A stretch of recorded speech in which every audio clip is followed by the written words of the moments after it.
Good morning po sa lahat. Isa pang muliyugto na ating daily Bible blessings. Pamagat po ng ating aralin ngayong umaga ay dalhin ang liwanag sa kanila. Dalhin ang liwanag sa kanila. Kapag tayo may naligtas, pinanganak na muli at maging tuwing na mga Kristiyano, isa para sa kinakalungkot na maaaring mangyari sa ating ukol po sa ating ugnayang relasyon sa ating mga kaibigan. Ano po ito?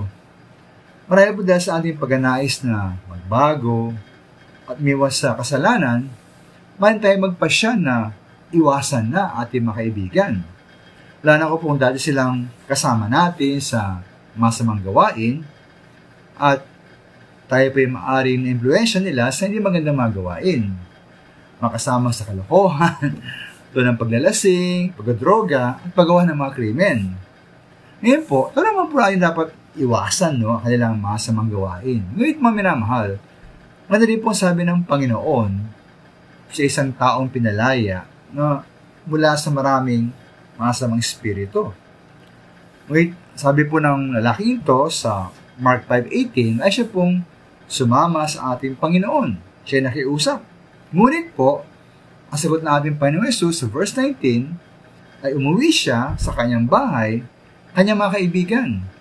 At sabihin sa kanila kung gaano kadakilang mga bagay ang ginawa sa kanya ng Panginoon at kung paanong kinawaan siya ng ating Panginoon. Ito po ginawa niya mga minamahal, sabi sa verse 10, nagayag siya sa Decapolis kung gaano kadakilang mga bagay ang ginawa sa kanya ng Panginoon. At nagtaka ang lahat ng mga tao.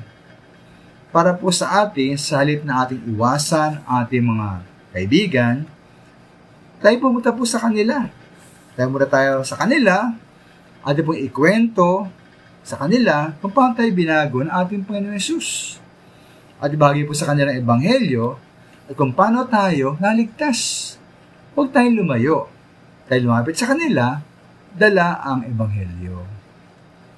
Ito mga minamahal, huwag tayong makiisa sa mga tao na gumagawa ng mga gawa sa kadiliman, huwag tayong mag-isama sa kailang ginagawa. Ngayon po, dalhin pa rin sa mga tao ang liwanag ng katotohanan upang siya rin po, tulad natin, ay maligtas at magbago. Maraming salamat po.